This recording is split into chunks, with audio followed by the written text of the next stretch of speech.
So I'm taking a little video of taking the loader off this 1955 960 tractor. I've got it in place and put down a couple of pallet blocks so that the bucket doesn't actually sit on the ground, and went ahead and lowered the jacks. So that's kind of the first part of it. Then after that we have to take out the pins that hold the loader on. They're on each side. A lot of these old loaders, once you put them on a tractor, they pretty much stayed on the tractor because it was kind of a pain in the tail in order to take them on and off, but not so with this tractor. I am going to stop the tape for just a second here while I unhook this hydraulic line because I need a bolt.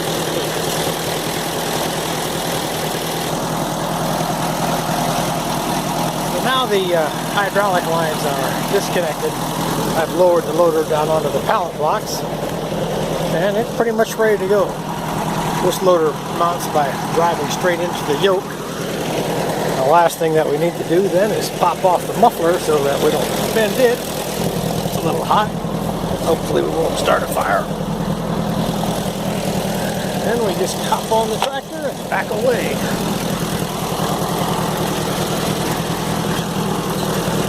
Here we go.